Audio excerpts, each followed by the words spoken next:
Oke, Oke, kedengeran nih suara saya Pak Basri. jelas, jelas, jelas. Jelas ya. Suara saya Musiknya ini ya, kegedean nggak? Hah? apa namanya, bergema gitu? Enggak kok. Oh, enggak, bagus Enggak ya. kok, jelas jelas. Oke, oke. Musiknya kegedean nggak sih? Mau dikecilin? Cukup, cukup keren. Udah kali ya. Kayak musik.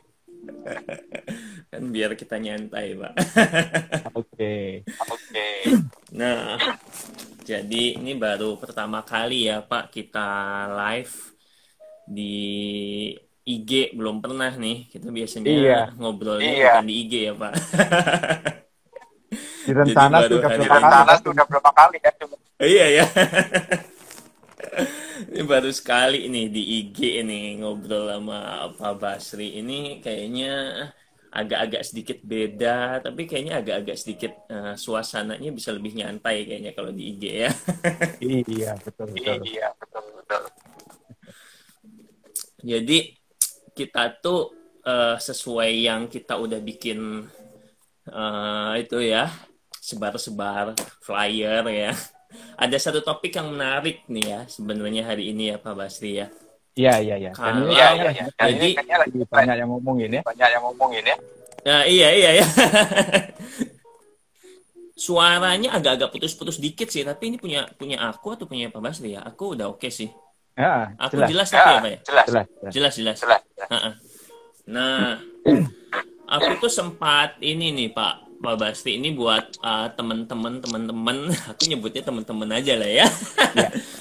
Iya, Jadi Pak Basri ini biasanya udah sering ketemu karena Pak Basri ini kan termasuk member MDRT ya Pak ya. iya, Pastinya Pak Basri udah sering ketemu klien-klien mungkin dalam jumlah network atau kekayaan yang lumayan. Jadinya pasti sering ketemu menangani sama case-case yang udah ngomongin soal warisan gitu kan. iya, betul. Nah, kita pengen share nih dari sudut pandang financial planning itu sebenarnya seperti apa. Karena saya banyak ketemu sama teman-teman saya, kayak kemarin juga saya sempat ada beberapa teman-teman saya itu bilang kalau, loh, kita memang hari ini topiknya itu warisan yang kaitannya ketika dua orang tua meninggal. Tapi Iya, bahkan nih Pak, ada juga dari kenalan-kenalan saya yang berpikir kalau bahkan nggak usah dua-duanya meninggal deh. Yang meninggal salah satu aja gitu ya. Kan sekarang kan di Indonesia ngapain pusing ngurusin warisan, kan udah ada notaris. Kan bisa bikin iya, surat wasiat. Kalau udah betul, bikin betul. surat wasiat kan aman ya. Ngapain harus pusing, kan bisa sesuai hukum juga. Ya, Iya, sesuai hukum perdata kan ada. Sesuai hukum misalnya buat teman-teman kita yang muslim, ada juga hukum Islam dan ada juga hukum adat, kan jelas di situ udah tertera kan. betul. Ya kan, ngapain bingung juga sih ngomongin warisan gitu kan. Ya udah jelas kok semuanya gitu. Itu Iya, bahkan dari situnya aja masih banyak sih Pak Basri yang mungkin ya oke kok, ngapain harus pusing kan. Nah kayak gitu, kalau dari sudut pandang Pak Basri itu gimana nih Pak? oke. Iya, ngomongin warisan selalu menarik. Ya, Iya, selalu menarik karena kita itu kebetulan tadi Beni sampaikan bahwa saya banyak ketemu klien gitu ya. Dari yang klien memang urusannya sama asuransi, sama juga yang berurusan dengan konsultasi perusahaan Paris. Juga kebetulan aku tuh punya agensi, ya bukan aku yang punya, tapi instruktur punya agensi asuransi. Jadi seorang itu kadang-kadang nggak beli sama kita, tapi datang klaimnya sama kita. waduh, belinya mah gak ke kita ya Pak ya. Kita nggak tahu kemana, tapi karena dia tinggal di Bogor, datangnya ke tempat kita.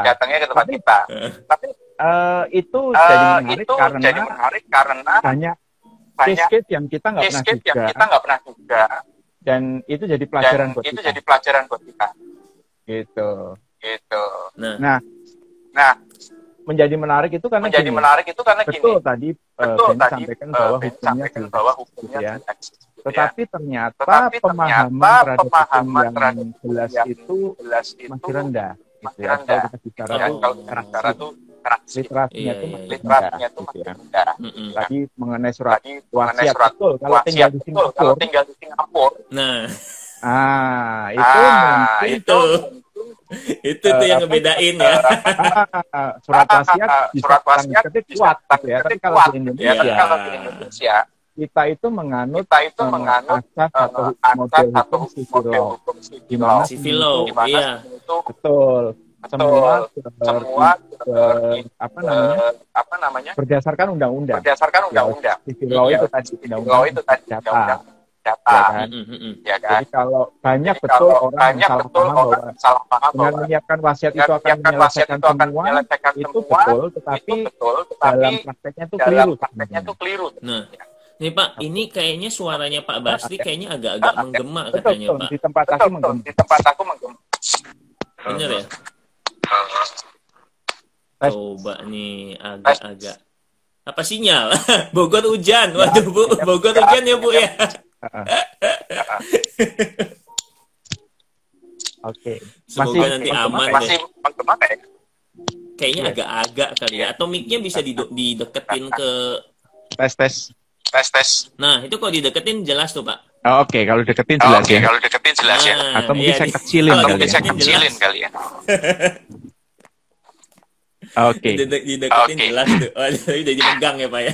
Kayak saya ngajar, Pak. Biasanya saya Oke. Nah, jadi mungkin saya ganti headset kali ya. Iya, biasanya kalau headset kalau dideketin itu suka jadi jelas. Aku biasanya kayak gitu tuh. Stok headset saya banyak karena Waduh, ini ada Pak Wisnu. Waduh, gimana kabarnya nih Pak Wisnu?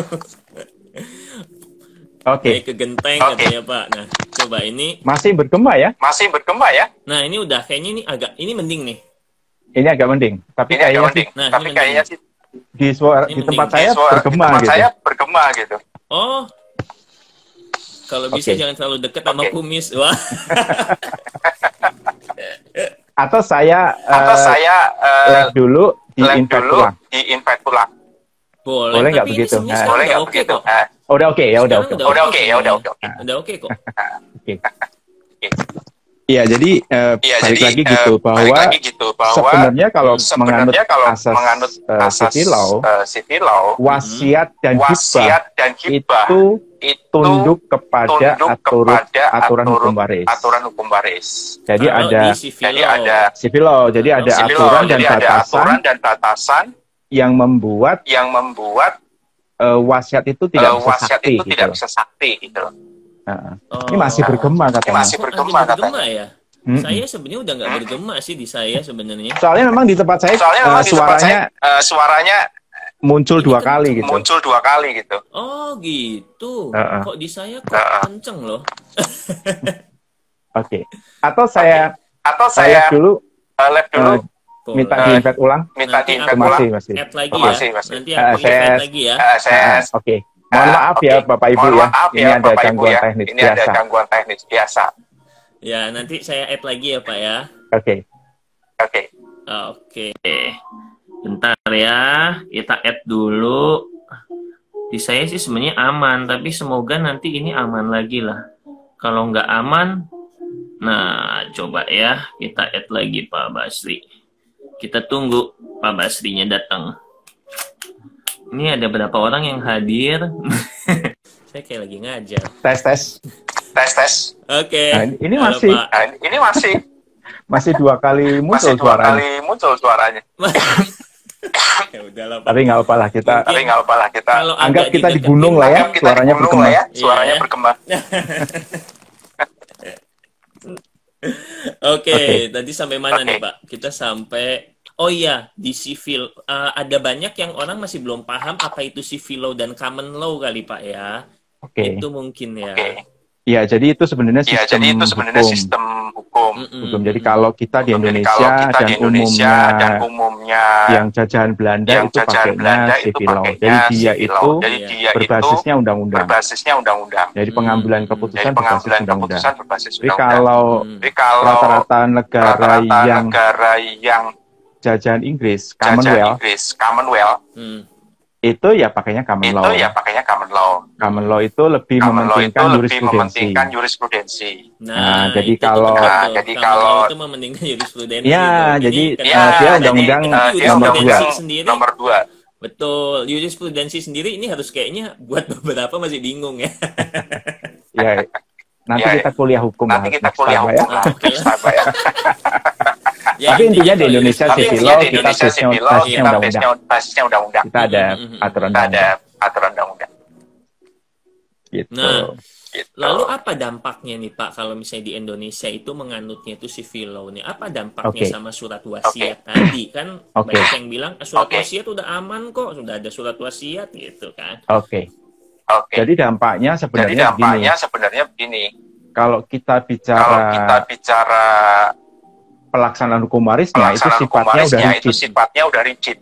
Ya, semua udah diatur. Jadi, siapa yang punya hak waris, itu sudah ditentukan. Berapa bagiannya itu sudah ditentukan. Ya. Siapa orang-orang yang tidak boleh dilanggar haknya, itu juga sudah ditentukan. Nah, kalau kita bicara wasiat dan hibah, kita lihat asal usulnya dulu. Jadi gini, hubungan kewarisan itu bisa terjadi karena hubungan darah dan hubungan perkawinan. Itu dulu. Jadi perkawinan. Jadi kalau misalnya tetangga kita meninggal, kita bertanya dalam hati nih, saya dapat warisan nggak dari tetangga saya gitu. Maka kita cek. Nah, kita punya hubungan darah nggak sama dia? Oh, ternyata nggak punya. Punya hubungan perkawinan nggak sama dia? Enggak juga, gitu kan? Makanya kita nggak dapat warisan dari tetangga. Nah, atau mungkin saya nggak pakai headset. Coba kalau nggak pakai headset masih bergema nggak Pak? Kedengaran nggak suaranya kalau nggak pakai headset? Masih sih, nggak tahu. Masih ya, tetap bergema kok bisa ya? Ada apa ya? Yang anggap aja ini pakai echo lah ya. Iya. Ya mungkin KKR perlu pakai handsfree katanya gitu. Kalau saya yang pakai handsfree emang efek? Nggak tahu. Kita inilah ya. Kita ikutin kata-kata netizen lah. Siapa tahu manjur. Saya kalau pakai headset akan bergema nggak ya? Kita lihat nih. Oke. Coba ya. Saya coba dulu ya. Nah. Oke. Nah, masih nggak ini nggak ada gemanya. Itu kan nggak ada gema bagus. Pengaruh ternyata. Pengaruh ternyata ya. Ya udah, oke lah. Masalahnya di saya nih. Iya. Oke. Jadi balik lagi. Jadi hubungan kewarisan itu bisa terjadi karena adanya hubungan perkawinan dan darah, ya. Artinya kalau tidak punya hubungan perkawinan, tidak punya hubungan darah, tidak ada hubungan kewarisan. Lalu kan gini, ada suatu kondisi di mana kita pengen ngasih harta kita kepada orang yang tidak punya hubungan kewarisan sama darah, tidak punya hubungan darah sama perkawinan, ya kan? Misalnya Iya. Saya mau ngasih mertua saya karena mungkin mertua saya berjasa sama saya. Saya pengen ngasih harta saya dong. Iya. Mertua kan tidak punya hubungan darah pasti sama saya. Hubungan perkawinan juga nggak ada karena yang nikah sama saya kan bukan mertua saya. Iya. Anaknya mertua, gitu kan. Nah, tapi saya pengen ngasih kepada mereka, kepada dia, gitu. Pakai cara apa? Pakailah namanya mekanisme hibah atau wasiat. Jadi pada dasarnya hibah dan wasiat itu awalnya ditujukan untuk memberi harta kita kepada orang yang tidak punya hubungan kewarisan sama kita. Gitu. Nah, di sini artinya hibah itu kan sebelum meninggal ya. Betul. Kalau wasiat setelah gitu ya berarti setelah ya, meninggal. Pak, ya? Betul. Nah, dari sini terus. Jadi kalau kita tadi bicara wasiat, kenapa dia diberi aturan dan batasan? Karena jangan sampai gara-gara wasiat atau hibah itu haknya ahli waris yang sudah ada porsinya menjadi terkurangi atau terkorbankan. Dan ini balik lagi nih ngomongin Indonesia ya Pak Basri ya. Ya, ini kita lagi ngomongin Indonesia ya. Nah, kita lagi ngomongin Indonesia. Oke. Gitu. Nah, lalu kalau penerapannya seperti itu, lah berarti kan aman. Di Indonesia adanya wasiat nih, udah ada wasiat, ya udah nih, udah ada wasiat, aman dong. Soalnya kan sudah tertera tuh di wasiat. Nah, betul. Nah, tadi balik lagi makanya. Jadi wasiat dan hibah itu awalnya adalah untuk memberi kepada di luar ahli waris. Kenapa? Karena ahli waris sudah ada haknya, udah diatur oleh undang-undang siapa saja, berapa saja jumlahnya kan sudah ada. Nah, dengan terbitnya surat wasiat dikhawatirkan kan mempengaruhi jumlah yang seharusnya diterima ahli waris, ya kan? Pasti akan terkurangi dong, mau nggak mau dong, gitu kan? Maka ada pihak-pihak ahli waris ya, yang haknya itu dilindungi oleh undang-undang, dilindungi oleh yang namanya hak memaksa untuk dapat. Dalam kondisi situasi apapun, mau diwasiatkan berapapun, dia harus dapat sesuai porsinya, nggak boleh terkorbankan. Itu yang disebut dengan legitimate porsi. Legitimate porsi ya. Nah, jadi apapun kondisinya ya, apapun walaupun ada surat wasiat ya. Iya. Jadi sebenarnya tujuan surat wasiat dan hibah itu adanya legitimate porsi itu kalau dalam hukum perdata ya, civil law tadi ya, itu melindungi kepentingan pihak-pihak tertentu yang ketika ada wasiat atau hibah terkurangi haknya. Nah, undang-undang bilang kamu nggak boleh terkurangi haknya. Kamu saya lindungi hak kamu, pakai namanya legitimate porsi. Maka sebenarnya wasiat itu bisa dibuat, gitu. Betul, hak mutlak kata Pak Winata nih. Wasiat itu bisa dibuat. Tetapi ketika melanggar hak legitimate porsi tadi, maka wasiat bisa batal. Bisa digugat, gitu. Jadi untuk jadi untuk kayak gitu memang wasiat itu udah dibikin, tapi kan permasalahannya itu dia yang punya legitimate porsi itu kan yang punya hubungan darah tadi ya. Iya. Ya kan anak, ya kan anak dan orang tua, ya kan. Nah betul. Jadi betul kan. Ketika wasiat itu dibuat, kemudian mau dilaksanakan, dicek. Iya. Melanggar nggak hak orang-orang tertentu. Siapa orang-orang tertentu yang punya legitimate porsi itu? Betul tadi Benny. Yaitu orang tua dan anak.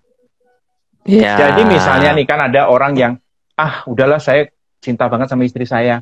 Saya bikinin surat wasiat 90% harta buat dia misalnya. Gitu kan? Iya.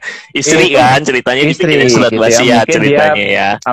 Sama anak nggak akur misalnya kan, terus buat surat wasiat gitu kan.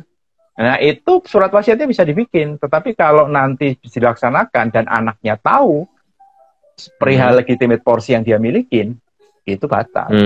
Bisa digugat dan bisa batal. Misalnya nih, misalnya juga nih, misalnya ada kasus anak sama orang tua, suami bikin surat wasiat untuk istri. Kan? Tapi setelah pelaksanaannya nih, waktu pelaksanaannya tiba-tiba nggak tahu kenapa ada kayak anak turun dari langit mungkin ya, dan dia bisa membuktikan membuktikan kalau dia adalah anak dari si bapak ini yang udah yang meninggal ini. Nah, istrinya punya hak nggak jadinya kalau kayak gitu ya? Ya itu kalau dalam hukum perdata kita kenal sebagai anak luar kawin yang diakui. Anak luar kawin itu artinya gini, anak yang kalau dalam bahasa awam, anak-anak yang lahir dari perkawinan siri. Jadi, nah ini menarik. Apakah istri masih tetap akan punya hak? Ya istri akan tetap punya hak, tapi istri tidak punya hak memaksa, tidak punya legitimate porsi. Itu bedanya.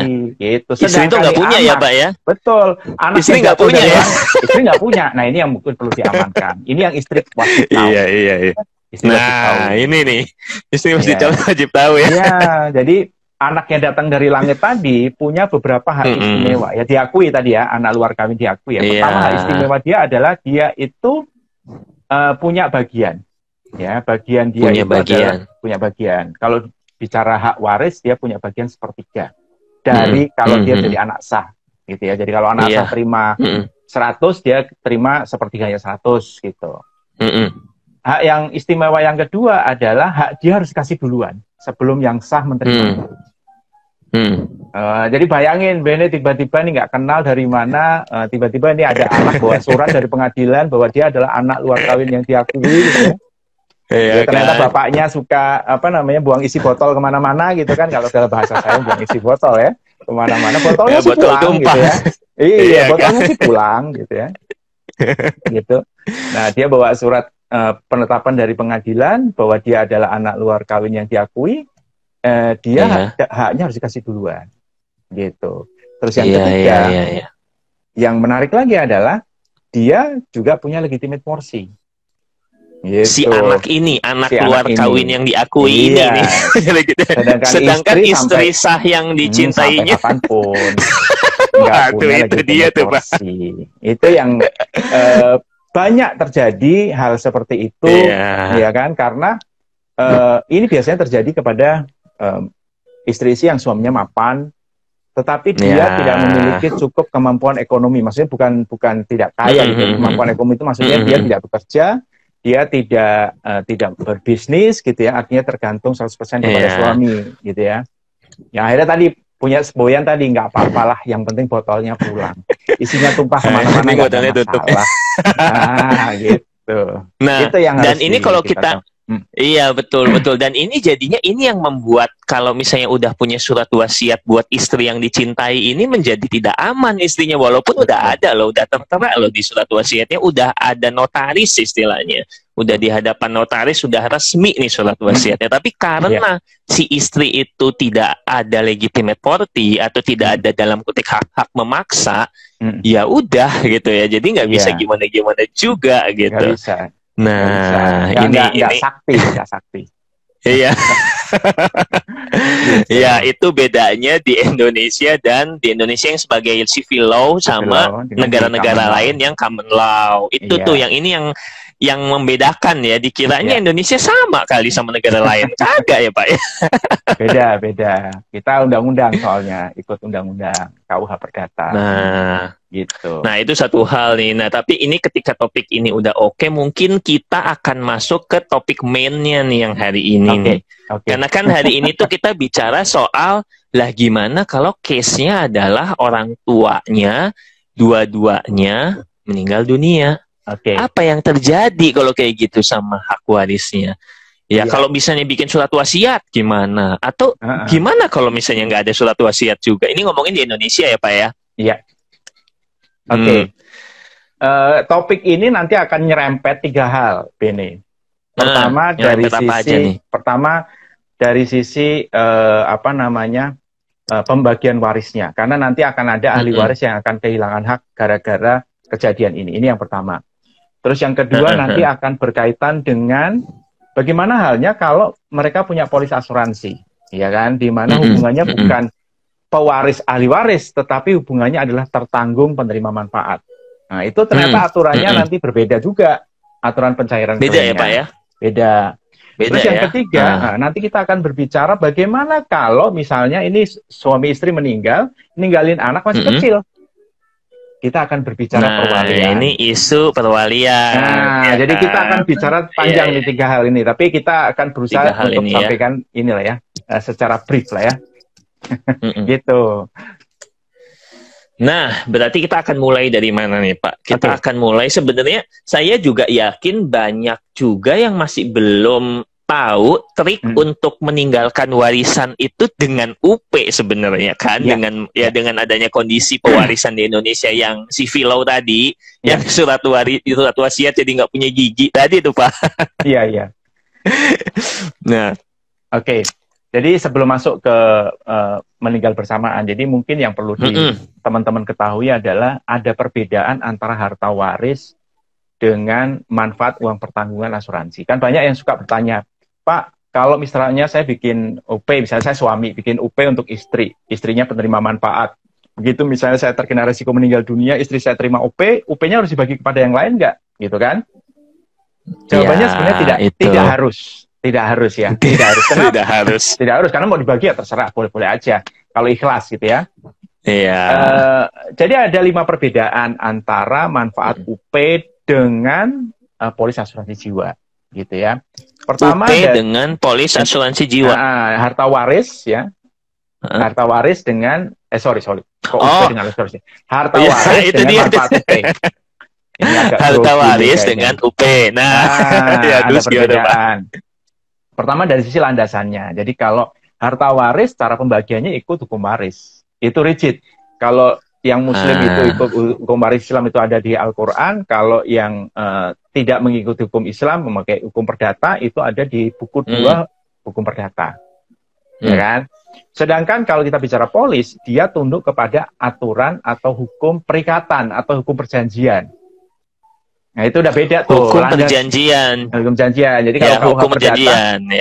KUH Perdata itu buku 3. Jadi kalau hukum waris tadi buku 2, ini buku 3. Itu yang pertama. Terus yang kedua, siapa yang diikat? Ya, kalau harta waris, pembagian waris itu mengikat pewaris, ahli waris, sama harta waris. Jadi harus ada 3-3-nya. Gitu. Ya, jadi kalau pewaris, misalnya harta waris sama ahli waris. Harta waris sama ahli waris. Nah, jadi kalau 3 unsur itu terpenuhi, ya itu pembagiannya bisa terjadi. Tapi kalau 3 di antara 1 itu nggak ada, ya nggak bisa dibagi. Gitu. Misalnya gini, contoh. Bisa dibagi ya. Bapaknya masih hidup, gitu kan, punya harta banyak, ya belum bisa bagi-bagi harta. Waris, bapaknya masih hidup. Jadi harus ada pewaris yang udah meninggal. Atau anak yang meninggal masih kecil, nggak punya harta, ya nggak bisa dibagi juga. Apa yang mau dibagi? Jadi harus ada 3 unsur.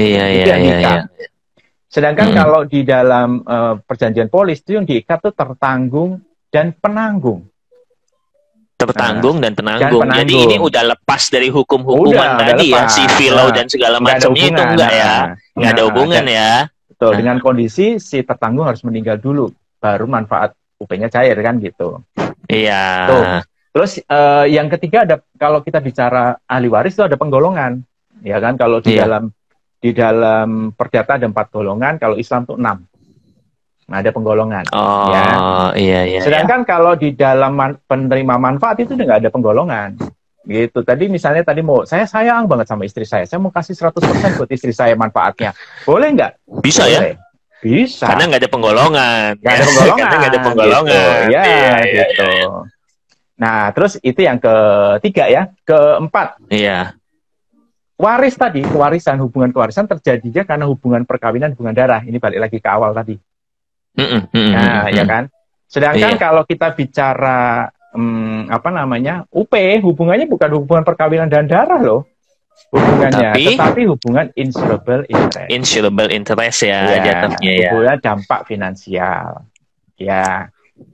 Itu nomor 4. Terus nomor 5. Nah. Nomor 5, asal hartanya. Jadi kalau harta waris itu asalnya ya dari harta yang dimiliki oleh si pewaris. Jadi nggak boleh bagi harta tetangga. Iya. Iya dong. Misalnya bapaknya meninggal, tetangga minta ikut dibagi, nggak boleh, karena itu bukan harta bapaknya kan. Jadi hartanya si pewaris, harta yang sudah dimiliki oleh si pewaris, itu yang dibagi. Sedangkan kalau kita bicara UP yang diberikan, kalau kita bicara asuransi jiwa konvensional non syariah ya, itu adalah asetnya perusahaan asuransi kan.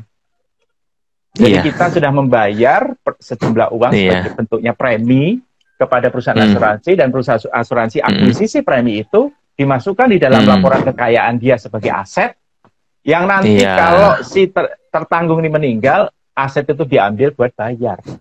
Jadi itu sudah bukan asetnya si orang yang sudah meninggal gitu. Nah kalau di syariah lebih jelas lagi. Di syariah itu asalnya adalah uang yang sudah kita hibahkan sebagai dana tabaruk. Jadi udah bukan lagi uang kita. Ini uang udah kita hibahkan kok dalam bentuk kontribusi gitu. Jadi ada 5 hal itu tuh yang membedakan. Ya. Jadi nggak usah. Ini adalah makanya saya selalu bilang asuransi itu, manfaat asuransi ya, itu bukan warisan, tetapi solusi perencanaan waris. Bukan warisan, karena beda kok ada 5%. Bukan, iya. Bukan gitu. Warisan, karena ketika kita bicara warisan itu yang 5 tadi, ya kan, perbedaannya akan menyangkut 5 tadi, karena ketika kita yang salah satunya itu adalah ketika kita bicara UP itu bukan harta loh, UP itu kan waktu masih bukan hartanya si kita yang beli istilahnya, bukan kita, iya kan, bukan kita yang beli asuransi ini, bukan harta kita. Iya. Nah itu, jadi itu dulu yang kita mesti pahami. Nah tahu dulu ya. Nah, Ya. itu perlu Tadi tahu kita dulu udah deh ya. tahu soal pewaris, siapa saja para ahli waris, ternyata perdata 4 golongan, Islam 6 golongan, nanti detailnya nanti kita suatu saat kita akan cerita lebih lanjut. Nah, ada satu kondisi di mana ini nemunya kebetulan ada orang datang klaim ke tempat kami, ke kantor, gitu ya. Di mana kondisinya itu adalah suami istri meninggal bersamaan, kebetulan karena kecelakaan. Oh iya. Di mana ya namanya suami istri pasti punya hubungan kewarisan dong, pasti karena hubungan perkawinan kan.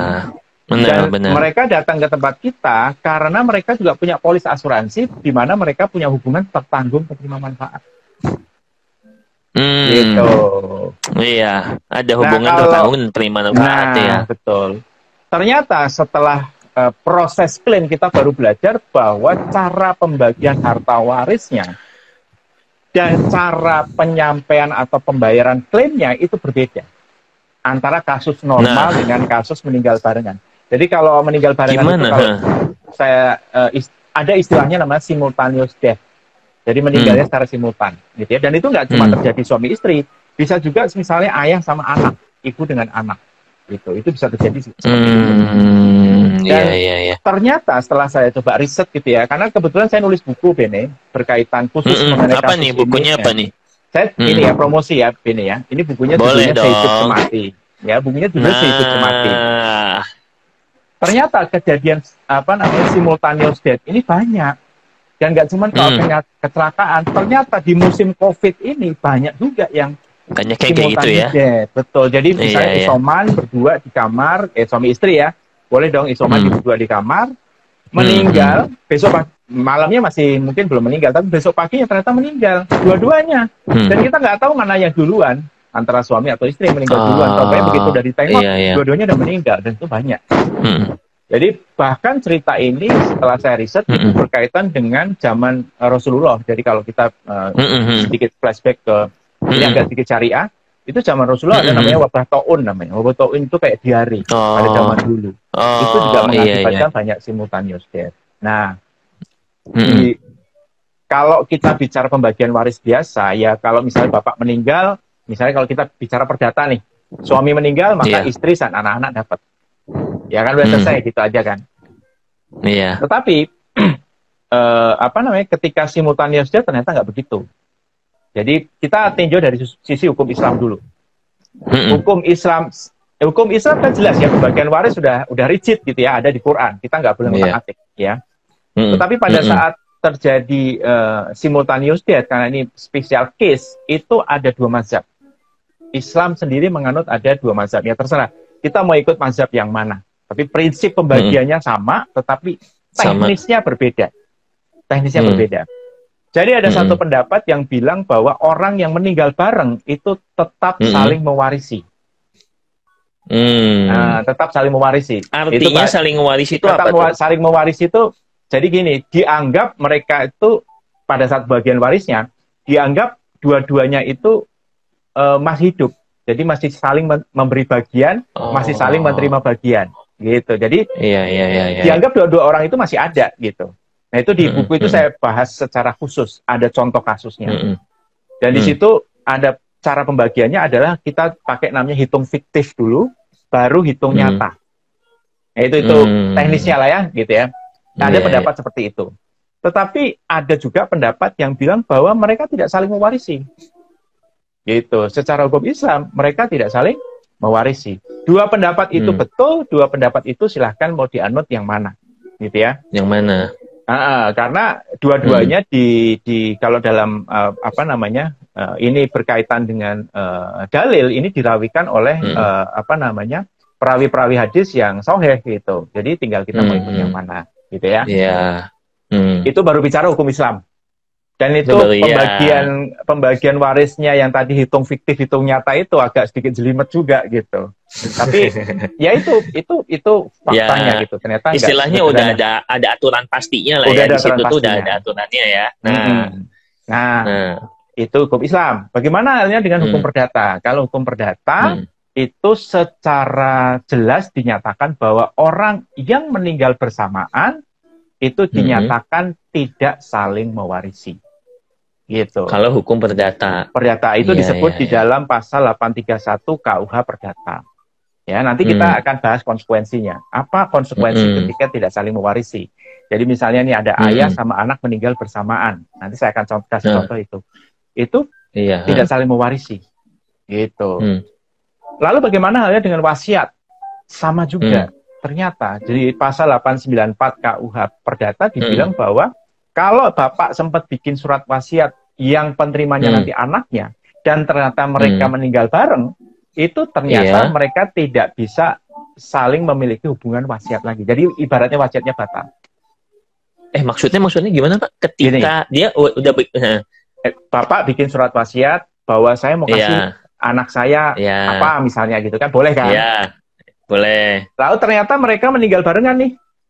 Maka hubungan kewasiatan itu, mereka itu siapa nih Pak? Si mereka bapak dan anak itu menjadi seolah-olah wasiatnya batal, gitu. Kan gini, kan sebenarnya boleh diterima oleh turunannya si anak, misalnya cucu, gitu kan? Boleh. Dalam waris nggak boleh, iya kan? Dalam waris kan kita juga tahu bahwa golongan satu ahli waris adalah suami atau istri atau duda atau jandanya, ya tergantung siapa yang meninggal gitu kan. Ini perdata ya, ngomongin perdata. Perdata. Kita ngomong perdata aja. Dan anak serta keturunan ke bawah tanpa batas. Iya. Maksudnya bagaimana? Ini ada di 852 ya, KUH Perdata. Maksudnya begini. Misalnya nih, ini ada bapak, ada anak, terus anak ini punya anak lagi, berarti cucu kan? Jadi ada bapak, anak, cucu, gitu kan? Dalam kejadian ini si bapak meninggal duluan, kan berarti kan warisannya diterima oleh anaknya, ya kan? Anaknya sudah selesai, ya kan? Sudah selesai. Selesai. Lalu tapi bagaimana halnya kalau dalam kasus kedua? Kasus kedua begini, ini bapak, ini anak, ini cucu. Ini anaknya meninggal duluan. Baru bapaknya. Oh iya. Ini belum barengan nih. Jadi belum bapak, barengan. Anak, cucu. Bapaknya, anaknya ini meninggal duluan, gitu. Iya. Ya kan? Ketika dia meninggal duluan, ya berarti kan dia udah nggak ada di dalam struktur ini, dia hilang. Tetapi nanti pada saat si bapak ini meninggal, warisan yang seharusnya diterima oleh anak karena anaknya sudah meninggal duluan, itu akan diterima oleh cucu. Iya.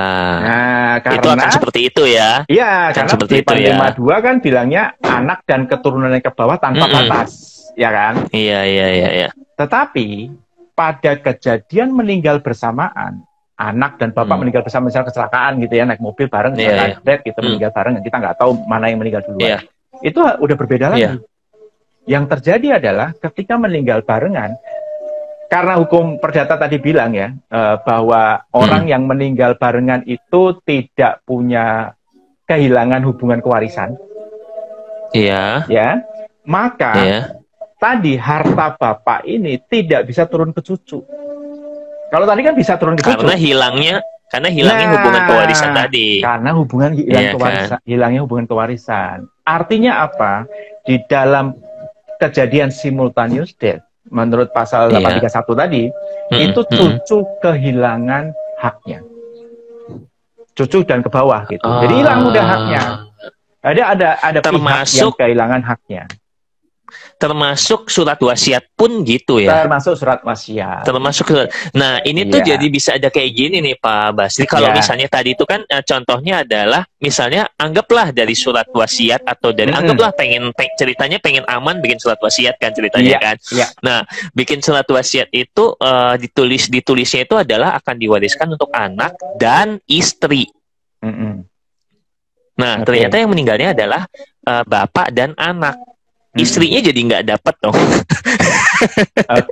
Sebenarnya gini, kalau istri tetap dapat. Tapi gini lah, kalau saya sih selalu bilang begini, kalau berurusan dengan anak dan istri, sebenarnya surat wasiat nggak perlu.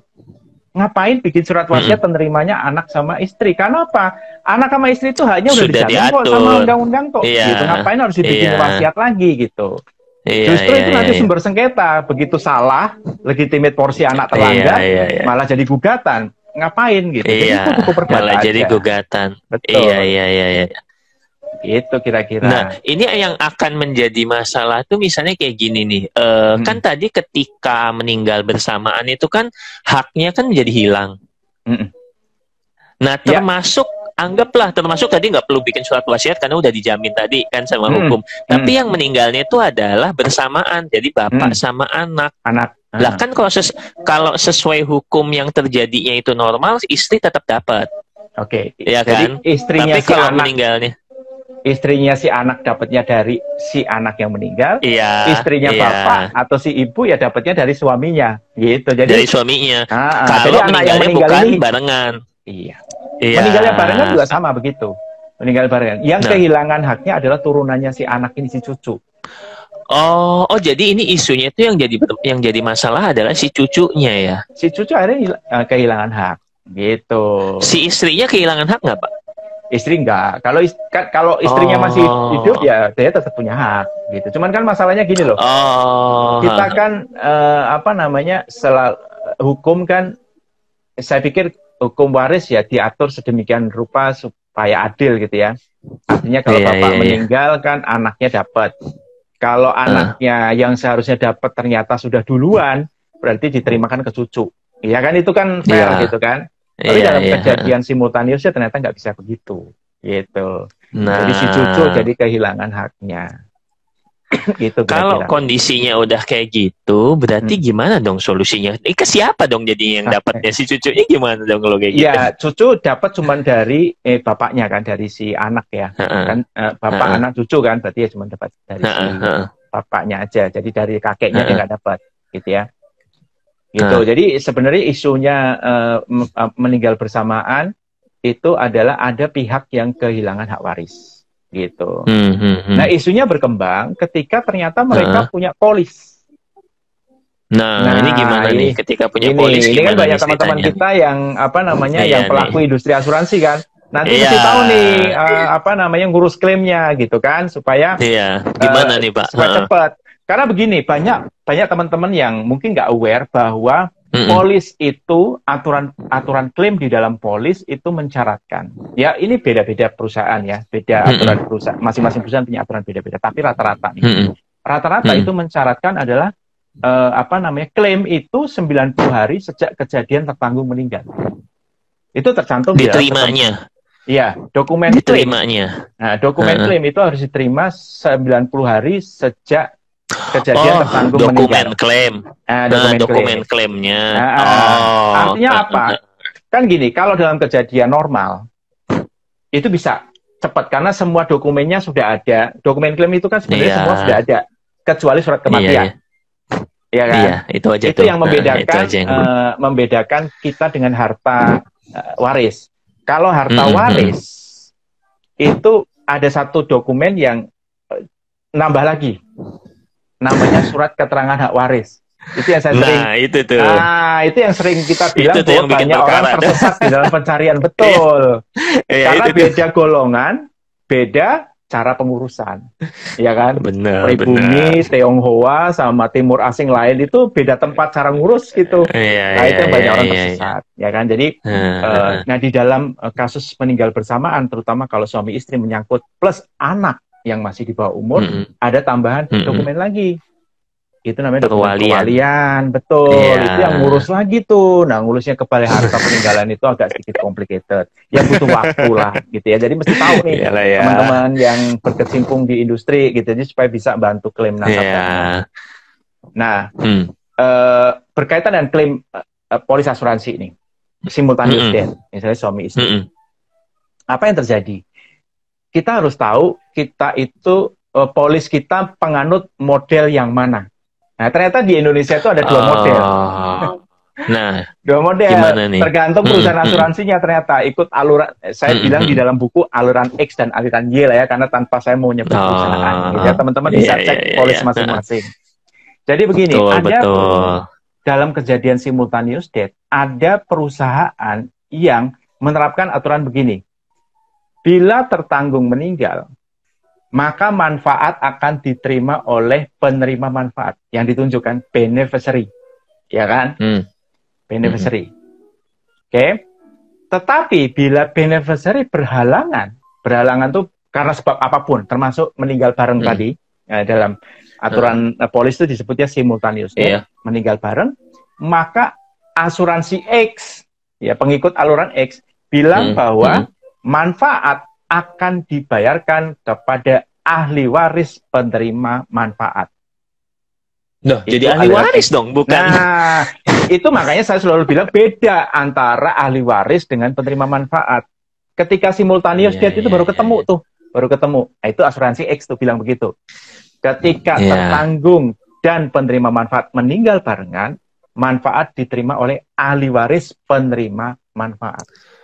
Artinya nih Pak, kalau misalnya kita udah bicara kata-katanya ahli waris, itu juga tadi kita berkaitan dengan hukum-hukum yang tadi dong. Kalau ngomong, kalau kata-katanya udah ahli waris, ya kan? Jadi harus dibuktikan nanti surat keterangan waris. Iya kan? Karena kan kita kalau bicara tadi di awal kita bicara kalau asuransi itu tidak berkaitan dengan hukum-hukum waris tadi kan. Tapi kalau kondisinya sudah seperti ini, sudah tidak seperti itu lagi karena kata-katanya adalah akan dibagikan kepada ahli waris bukan penerima manfaat. Gitu kan? Penerima manfaatnya udah meninggal. Gitu. Iya, karena penerima manfaatnya udah meninggal. Nah, teman-teman yang agen asuransi yang punya klien nanti kejadian simultaneous death, ada satu dokumen lagi yang harus diurus. Mungkin tadi selain perwalian ya, kalau anaknya masih kecil ya, kalau anaknya gede sih udah nggak ada masalah. Yaitu surat keterangan waris atau surat keterangan hak waris. Itu yang harus diurus. Nah, ini. Ya. Nah, itu baru asuransi X loh itu. Itu baru asuransi X nih. Kita coba dulu deh, kita masuk ke asuransi Y dulu deh. Oke. Ini contoh asuransi X. Misalnya tertanggung suami penerima manfaat istri meninggal bareng. Maka seharusnya kalau suami meninggal kan penerima manfaat istri. Iya kan? Iya. Tetapi karena istri ikut meninggal bareng, maka penerima manfaatnya adalah ahli warisnya istri. Iya, ahli warisnya istri. Itu asuransi X tuh. Iya. Nah, nanti cek tuh polisnya. Tapi ada asuransi Y. Asuransi Y, teman-teman cek. Teman-teman ada di asuransi X atau Y. Asuransi Y bilang begini, kalau tertanggung meninggal, kemudian manfaat harusnya diterimakan ke penerima manfaat, tetapi penerima manfaat berhalangan karena simultaneous death, maka manfaat akan dibayarkan kepada pemegang polis. Pemegang polis. Nah, dalam hal kalau pemegang polis ya. Nah, pertanyaan kan itu, dalam hal pemegang polisnya meninggal juga, kan ini kan biasanya suami pemegang polis merangkap tertanggung biasanya kan? Iya, biasanya kan gitu. Betul. Maka manfaat akan dibayarkan kepada ahli waris pemegang polis. Tapi tetap kata-katanya ahli waris. Ahli waris. Iya ya. Tetap kata-katanya ahli waris. Dan itu dampaknya berbeda loh. Dampaknya berbeda. Bayangkan begini. Dampaknya berbeda. Bayangkan di asuransi X yang tadi manfaat diterima kepada ahli waris dari penerima manfaat. Penerima manfaat, suami tertanggung, istri penerima manfaat. Ya, bareng ini meninggal. Maka manfaat akan jatuh kepada ahli waris istri. Ini keluarga suami ini nih ngamuk nih. Kok enak banget ya diterimanya sama mereka? Kenapa kita nggak jadi terima? Kan ini yang meninggal keluarga kita. Gitu. Nah, itu harus juga siap dijawab. Jawabannya polis. Gitu. Demikian juga sebaliknya. Ikut asuransi Y diterima oleh ahli warisnya suami kan? Iya kan? Keluarga istri loh kan? Itu harusnya kita yang terima. Harusnya si almarhum istri yang terima. Kenapa jadi yang terima keluarga suami? Nah, ini bisa berpotensi ribut kalau kita nggak tahu kita ada di posisi mana. Gitu. Jadi teman-teman itu yang penting. Ya.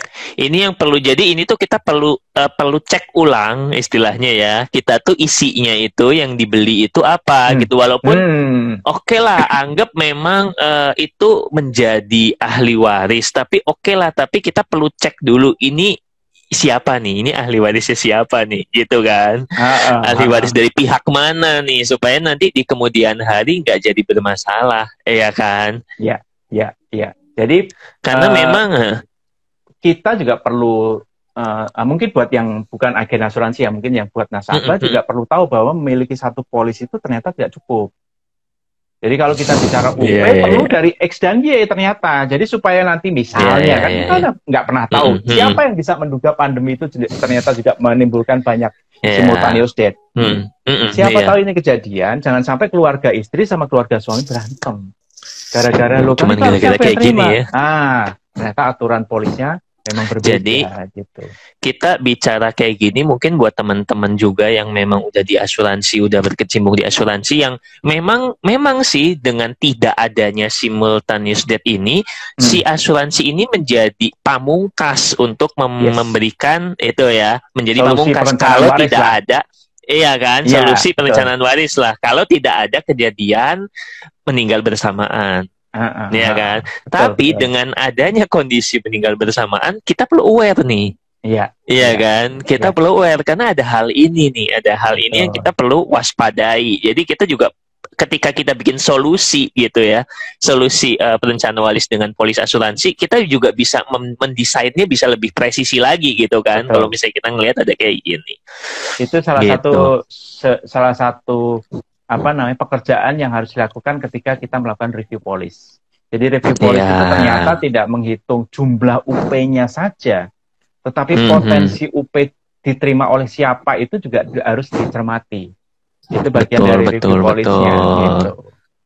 Itu kira-kira. Nah, itu kalau misalnya dari kita bicara kayak gini ya Pak Basri ya, Pak Basri punya solusi nggak dengan kondisi seperti ini?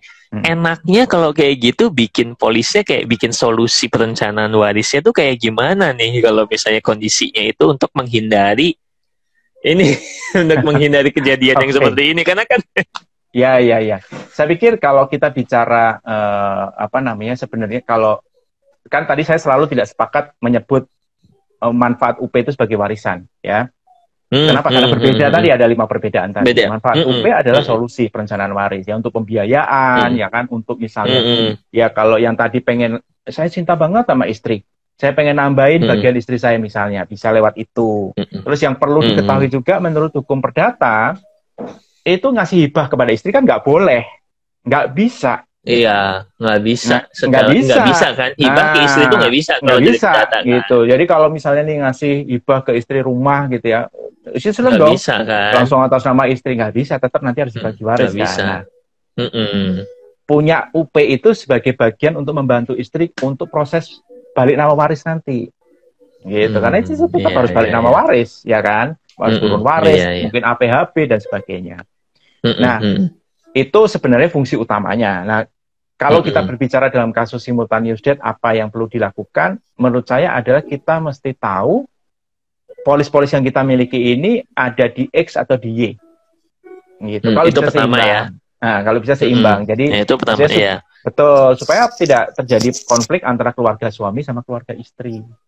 Loh, keluarga suami kok bisa terimanya banyak banget ya? Ini saya sebagai keluarga istri kok terimanya cuma sedikit ya? Jangan sampai juga seperti itu. Jadi seimbang gitu kalau bisa. Namanya kan ini kan kita nggak tahu kejadian masa depan seperti apa ya, preparation. Kalaupun misalnya nggak kejadian ya istri dan anak-anak tetap terima sebagaimana biasa gitu ya. Gitu. Betul. Nah ini nih Pak, kalau misalnya nih memungkinkan nggak sih kalau misalnya anggap kita cuman punya satu perusahaan atau istilahnya kita cuman membeli satu tipe perusahaan asuransi tadi, anggap X aja atau Y aja. Memungkinkan nggak sih? Misalnya memungkinkan nggak sih kayak gini? Kan kalau misalnya anggap yang X ini akan dibagikan pada ahli warisnya si tertanggung. Nah, memungkinkan nggak kalau kayak gitu tertanggungnya 2 orang? Jadi tertanggung dari pihak istri ada, satu polis lagi tertanggungnya adalah dari pihak suami. Jadinya kalau kayak gitu bisa gimana tuh Pak? Di-cross boleh juga. Ya itu kan nanti mungkin bagian dari trik penjualan ya. Jadi kalau misalnya si kliennya itu, ternyata klien saya itu fanatik sama saya nih, agentnya nih misalnya, saya dari perusahaan X, gimana salahnya? Ya caranya di-cross. Jadi suami sebagai tertanggung, istri penerima manfaat, satu lagi polis lagi, suami sebagai penerima manfaat, istri sebagai tertanggung. Nah, itu bisa-bisanya aja ya. Triknya itu boleh juga tuh. Gitu. Ini ada pertanyaan. Nah, gimana nih Pak Basri? Aku belum sempat baca kalau sih. Boleh tahu kenapa berbeda ya? Kenapa beda efeknya kalau simultaneous death? Kalau ditanya kenapa berbeda, saya nggak tahu. Tetapi itu memang sudah diatur dalam undang-undang ya. Diatur dalam undang-undang. Jadi kalau di Perdata itu 831 KUH Perdata. Nanti kalau di dalam hukum Islam itu ada ikut mazhab yang mana? Ya, ada mazhab Hambali, ada mazhab. Kan kita kenal dalam hukum dalam Islam itu ada 4 mazhab ya. Iya. Nah itu ada satu mazhab yang Hambali, Syafi'i, Maliki, satu lagi Maliki. Hambali, Syafi'i, Maliki, satu lagi saya lupa malah. Ada 4 mazhab. Nah, mau ikut mazhab yang mana gitu ya. Hambali, Hanafi, Hambali, Maliki, Syafi'i. Ada 4 mazhab. Oh. Ini Pak Basri ini udah hafal banget nih. Jadi ini teman-teman ya, bisa nulis buku tanya jadi Pak Basri. Ya iya sih ya. Gitu. Boleh. Nah, jadi itu ya tadi yang itu ya ini ketika kita udah bicara soal kenapa dibedakan kita nggak tahu lah ya karena itu kan tapi karena itu sudah ada hukumnya ternyata sudah ada hukumnya. Iya, itu sudah ada hukumnya lah. Nah, ya itu tuh. Ini satu hal yang emang jadi pertama kita harus tahu kondisi ini ya bahwa tadi tuh triknya pun tadi oke lah, triknya juga udah kita kasih ya Pak ya. Udah dikasih triknya jadi gimana nih udah dikasih ya. Iya kan, jadi oke lah gitu. Iya kan, jadi ini oke nih. Nah, tapi ini mungkin buat beberapa yang di luar industri asuransi mungkin masih agak-agak bingung, tapi nggak masalah lah Pak ya. Mungkin siapa tahu nanti kedepannya siapa tahu kita juga bisa live IG bareng lagi, tapi topiknya mungkin nggak langsung. Ini kan udah spesifik banget ini buat ya ini asuransi banget. Dan nih ini udah kan kejadian yang apa ya ini memang sedikit advance ya problemnya karena kejadian ini kan baru banyak kejadian ketika pandemi ini. Banyak kejadian baru sekali mungkin sebelumnya nggak jarang pernah ada kejadian lah ya, mungkin karena kecelakaan aja, tapi karena pandemi ini kan jadi banyak kejadian seperti ini dan rasanya emang perlu dibahas supaya kita tahu bagaimana cara betul. Nah, jadi nanti nih teman-teman kalau misalnya ini memang topik advance sih Pak. Ya, ini topik advance karena ini juga baru sekarang. Pasti buat yang baru masih bingung. Apa pula ini? Jadi nanti gampang lah, nanti pas kapan boleh ya Pak Basri kita kapan nanti pikirin lagi nih konten IG apa nih yang buat kita angkat deh ya buat ini kita masih ada bisa waktu lah banyak kita kapan-kapan. Masih satu kita tuh tadi mulai jam perwalian belum kita bahas loh ya. Perwalian. Oh iya ya. Waktunya berapa lama lagi sih? Waktunya itu sekarang jam 19.26. Oke, masih iya, 19.26. Oh, udah mau selesai dong.